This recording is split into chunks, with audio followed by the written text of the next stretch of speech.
Kata kuncinya adalah peningkatan produktivitas dari Pak Bambang. Saya akan beralih ke Pak Diki. Pak Diki, kalau dari Bank Indonesia sendiri, seperti apa evaluasi untuk transformasi digital yang sudah terjadi di Indonesia? Ya, terima kasih Mbak Ana. Sebelumnya saya mengucapkan ulang tahun dulu untuk Arta Jasa. 25 tahun waktu yang tidak sedikit, tentu pengalaman Arta Jasa sangat banyak untuk nanti kita sama-sama sinergi ya Pak. Saya juga mengucapkan salam hormat kepada senior-senior saya, ini ada Pak Mirza, Bang WD, ada Pak DWW, Pak Dodi, ada Pak Halim, ada Pak Ronald, Pak Santoso, bapak-bapak semua. Jadi Bank Indonesia kalau dilihat secara langsung kontribusi yang sekarang ini kita harapkan bisa berkontribusi lebih besar lagi, terutama untuk mendukung Astacita, growth kita pengen 8%, perlu terlebih dahulu seperti tadi Pak Bambang sampaikan, melihat bagaimana sebenarnya perjalanan kita beberapa tahun terakhir. Tadi Mbak Ana juga cerita growth-nya tinggi sekali. Kalau boleh saya pakai slide ya Mbak ya. Nah ada teman saya di belakang yang menunjukkan slide-nya. Jadi kalau lihat dari pencapaian dan target, itu betul-betul eksponensial pencapaian kita di digital ini. Kita di Bank Indonesia punya BSPI 2025, itu 2020 sampai 2025, kelihatan dari angka-angka yang di belakang ini. Semuanya naiknya luar biasa. Mulai dari transaksi di BI Fast, kemudian kita lihat juga bagaimana KRIS, kemudian juga memfasilitasi terkait dengan e-commerce. Ini semua angkanya bisa dikatakan sesuatu yang berbeda dari perjalanan kita sebelumnya, terutama dalam transaksi sistem pembayaran. Tadi Pak Bambang juga sebutkan yang penting adalah produktivitas. Kami setidaknya melihat data 10% kenaikan productivity kita karena kontribusi dari transaksi digital. Dan ini sebagian tadi mana Mbak Ana juga sampaikan, 2025 kita punya optimisme. Ini masih akan tumbuh terus. Gitu ya, itu kita lihat mobile and digital banking bisa kurang lebih tumbuh di 50-an% tahun depan. Karena semuanya preferensi masyarakat bergeser ke sini nih. Nanti Pak Arman mungkin akan menyampaikan. Kris kita tadi Pak Mirza juga sampaikan tumbuhnya 170-an%. Kemudian BI Fast dan BI RTGS memfasilitasi semua transaksi ini tumbuhnya tinggi. Tapi apakah kita akan berhenti sampai di situ? Nah, itu tadi pertanyaan kontribusinya seperti apa. Kami di Bank Indonesia punya optimisme bahwa kontribusinya akan terus berlanjut. Namun tadi Mbak Ana juga sampaikan kita perlu seimbangkan dengan kehati-hatian. Dengan hal-hal yang sifatnya lebih aman dan bisa memberikan perlindungan konsumen yang lebih baik. Pak Mirza tadi sampaikan kita di otoritas kolaborasi, sinergi, semua pihak. Tadi Pak Mirza membangun Satgas Pasti, kemudian ada anti-scam center. Kita semua hand in hand untuk menyemakan itu semua. Kalau boleh kami ke slide berikutnya. Ini inisiatif yang akan dilakukan oleh Bank Indonesia. Jadi kalau melihat transaksi digital, kita sudah pasti harus rely pada teknologi. Nggak mungkin kita konvensional lagi. Bagaimana caranya kita memanfaatkan teknologi ketika semua transaksinya cepat, real time, kemudian size-nya besar. Kalau rely pada hal-hal yang konvensional, ketinggalan. Pak Santoso di ASPI itu selalu mengembangkan banyak pendekatan-pendekatan baru. Saya menyampaikan setidaknya 3 hal yang penting di sini dari semua inisiatif yang ada. Yang pertama, kami di Bank Indonesia sebagai penyelenggara sistem pembayaran itu harus menguatkan infrastruktur. Salah satu inisiatif infrastruktur yang dikaitkan dengan keamanan, kehandalan dan perlindungan konsumen itu data, Bapak Ibu sekalian. Tanpa data, apa-apa yang menjadi kekuatan digital menjadi mubazir. Tapi mendapatkan data yang bisa punya economic meaning, yang mempunyai integritas, itu bukan perkara gampang. Kita harus standarisasi dulu data kita supaya bunyi. Nah ini challenge-nya. Ketika kita punya database di satu bank, kemudian database mungkin di fintech, ada lagi database di mungkin e-commerce. Kalau kemudian ini menggunakan standar yang bermacam-macam, proses untuk mendapatkan economic value-nya itu menjadi terbatas. Jadi langkah kami mungkin di BSPI 2030 membangun infrastruktur berdasarkan standarisasi data. Nah, ini yang kemudian kita sama-sama bangun. Kalau Pak Mirza mengumpulkan data fraud semua, ya, semua yang sifatnya sudah historis dikumpulkan itu sangat penting. Itu nanti menjadi alat untuk kita memfilter. Tapi justru yang paling penting adalah bagaimana kita melakukan pencegahan sebelum terjadi. Nah di sini kami punya inisiatif membangun data di sistem pembayaran. Ada upaya kita membangun BI Payment Info, kalau dulu namanya BI Checking, sekarang Payment Info.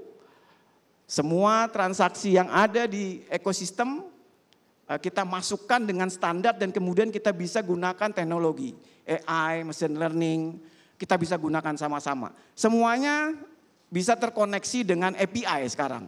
Nanti anti-scam center menjadi sumber data, dari ASPI jadi sumber data, dari database Bapak Ibu semua kita bisa tarik, capturing. Untuk kemudian mendapatkan sebuah integrated system, terutama untuk memonitor transaksi. Nah, tentu kalau dengan data yang sudah distandarisasi, kita gampang cari economic meaning-nya. Mau lihat sektoral, mau lihat spasial, mau lihat berdasarkan generasi. Kalau standarnya ada, kita bisa pakai. Itu inisiatif yang pertama.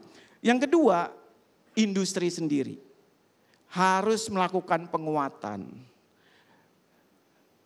Mohon maaf kalau di sistem keuangan kita terbiasa sebenarnya semuanya harus di-structure Bapak Ibu sekalian. Nggak bisa, meskipun bisa terintegrasi, semuanya pada satu level playing field itu sulit. Karena kondisi dari pelaku sistem keuangan juga berbeda-beda. Pak Mirza di perbankan ada KBMI gitu ya. Kita di sistem pembayaran juga ada klasifikasi, ada izin. Nah ini kemudian kita harus ikuti strukturnya sesuai dengan bagaimana ketahanan dari masing-masing pelaku. Nah, kami di Bank Indonesia arahnya di industri akan menata kepesertaannya di setiap infrastruktur sesuai dengan ukuran-ukurannya. Kami menyebutnya TIKMI. TIKMI itu singkatan seperti kalau di perbankan itu namanya dulu CAMELS gitu ya. Kalau TIKMI adalah transaksi interkoneksi. Kita ukur berapa besar transaksi dan interkoneksi. Ya Pak Mirza, terima kasih banyak Pak. Kemudian untuk ketahanannya kita ukur dengan KMI. Kita lihat dari sisi kompetensinya, kemudian manajemen resikonya, dan infrastruktur teknologinya. KMI ini yang menjadi ukuran ketahanan Bapak Ibu sekalian pada waktunya. Kami akan juga lakukan assessment terhadap tadi struktur yang ada pada industri. Tidak bisa rasanya kita samakan kalau semuanya sudah terintegrated.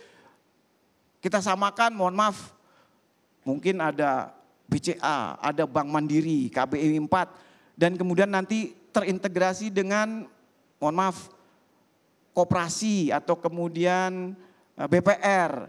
Semuanya bisa tersambung, namun strukturnya yang kemudian kita harus atur. Dari sana kita bisa yakini ketahanannya. Nah ini yang kemudian Pak Bambang juga sampaikan.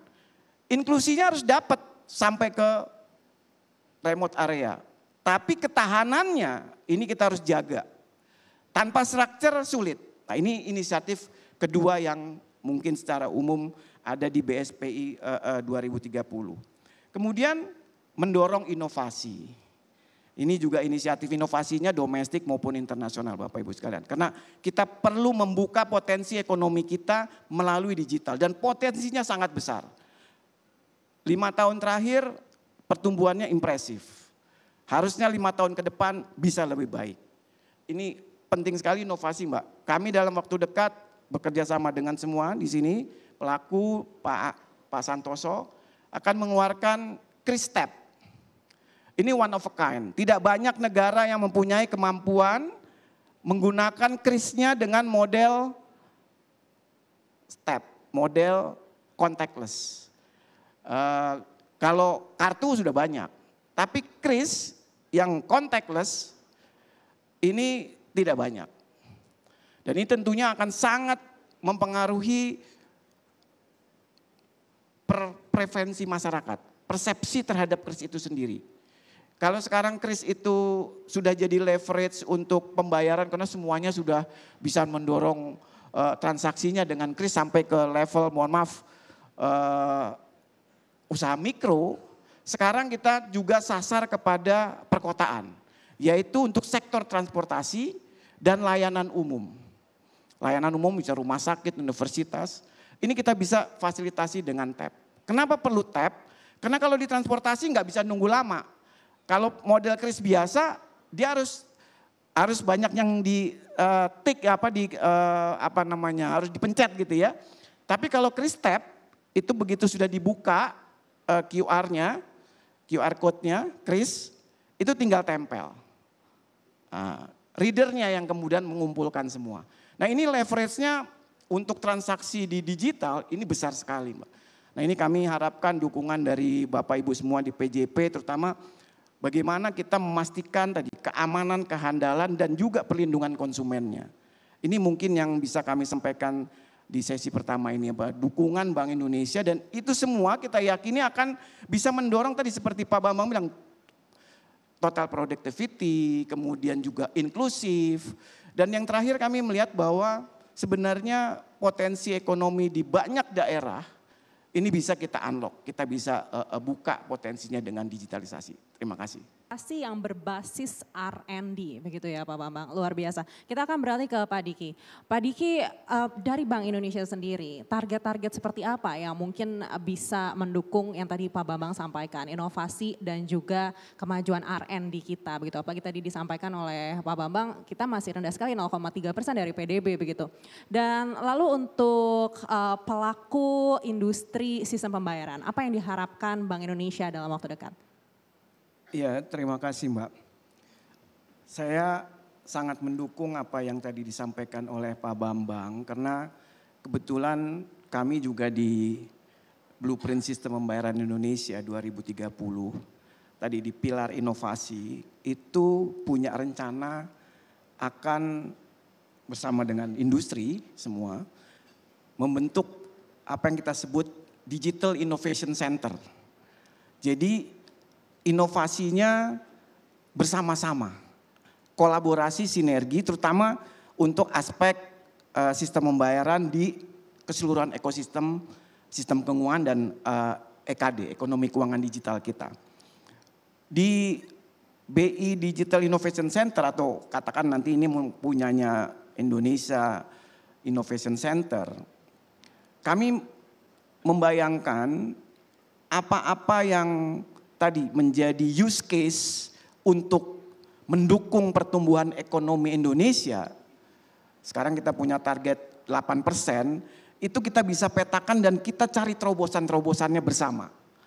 Dan nanti dibantu Pak Bambang juga pasti berbasiskan research and development ya Pak ya. Nanti pasti dibantu Pak Bambang dari ADB. Kalau sudah kita bisa sama-sama, kita meyakini bahwa inovasinya inovasi yang langsung applicable, langsung bisa membuka potensi ekonomi yang mungkin selama ini belum terlihat. Sebagaimana tadi Pak Bambang sampaikan, Korea mereka inovasinya sangat cepat dan berbasis talent, berbasis R&D. Nah, kita tentunya harus belajar dari proses itu bahwa inovasi ini harus betul-betul bisa berdasarkan research yang nantinya bisa langsung diaplikasikan. Bukan hal-hal yang sifatnya hanya, mohon maaf, ada di dunia akademis saja, tapi bagaimana bisa applicable. Ini yang mungkin kami bayangkan sebagaimana tadi Pak Bambang sampaikan. Yang kedua Bapak Ibu sekalian, kalau boleh kami juga pakai slide berikutnya yang kami punya di sini. Kebijakannya harus bisa relevan dengan kondisi yang dihadapi. Jadi kami punya slide di sini, no one size fits all, berdasarkan pemetaan. Jadi kami belajar dari Pak Ronald, Pak Halim gitu ya, bagaimana memetakan Indonesia. Selama ini kita heavy kepada sistem pembayaran tunai. Tapi sejak ada digital, kita petakan Indonesia.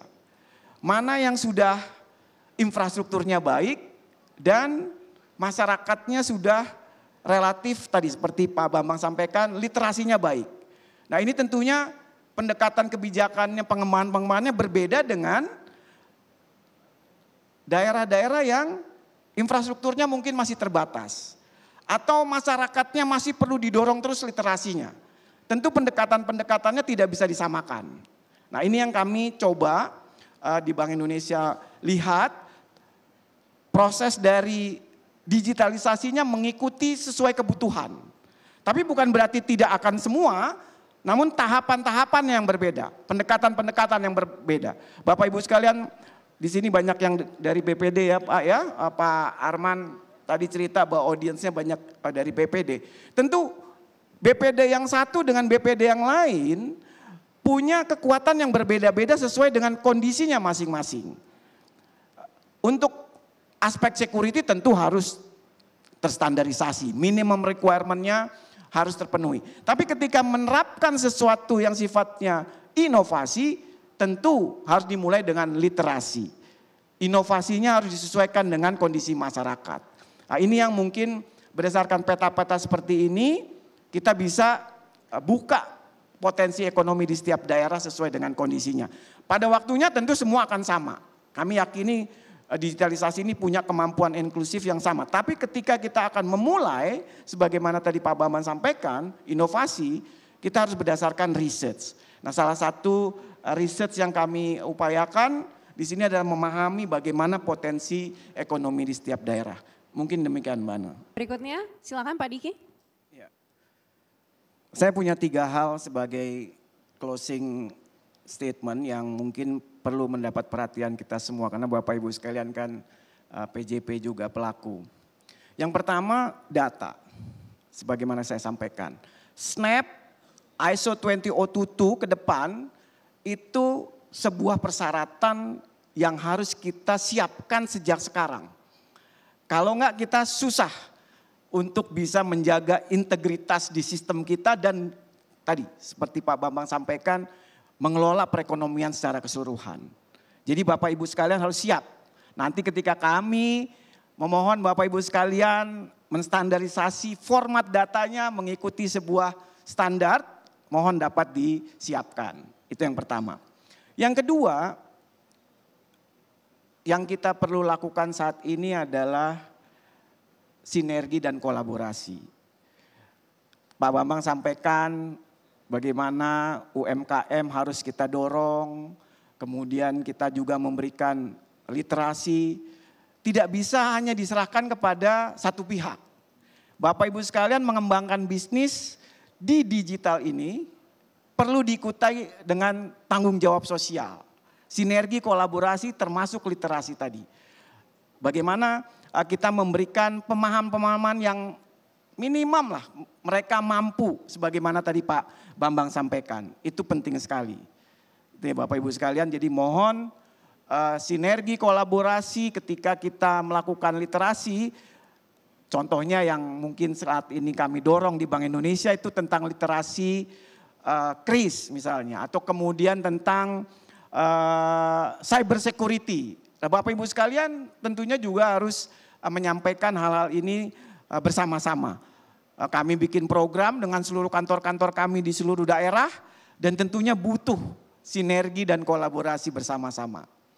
Terakhir Bapak Ibu sekalian, yang penting untuk kita pahami juga terkait dengan sistem pembayaran kita adalah bagaimana kita melakukan inovasi bersama-sama, tadi sinergi kolaborasi yang menjawab kebutuhan perekonomian kita secara real. Satu, Bapak Ibu sekalian sudah akan diperkenalkan dengan kris tap. Kris tanpa pindai, contactless. Tapi masih ada hal lagi yang perlu Bapak Ibu lakukan untuk bisa mendorong inovasi ini. Yaitu melihat bagaimana kondisi perekonomian yang ada di tempat Ibu Bapak sekalian fit dengan inovasi yang akan dikembangkan oleh masing-masing pelaku ekonomi. Sebagai contoh Bapak Ibu sekalian, kalau di daerah mungkin TP2DD bersama pemerintah daerah, melayani pemerintah daerah. Kemudian inovasi untuk melakukan seperti Pak Bambang tadi menyampaikan hal-hal yang sifatnya basic dalam proses penggunaan mobile banking yang bertanggung jawab. Menggunakan BI Fast atau menggunakan juga hal-hal yang simple sekarang ini apps-nya dari Dana, GoPay, OVO yang mungkin banyak digunakan oleh masyarakat kelas menengah bawah yang belum tersentuh oleh perbankan. Nah ini yang kemudian harus juga diperkenalkan kepada masyarakat. Jadi 3 hal tersebut yang bisa saya sampaikan tanpa sinergi kolaborasi dari Bapak Ibu sekalian berat untuk kita tadi memetik manfaat untuk mendukung pertumbuhan yang sifatnya bisa sustain sebagaimana judul dari acara kita. Terima kasih Mbak.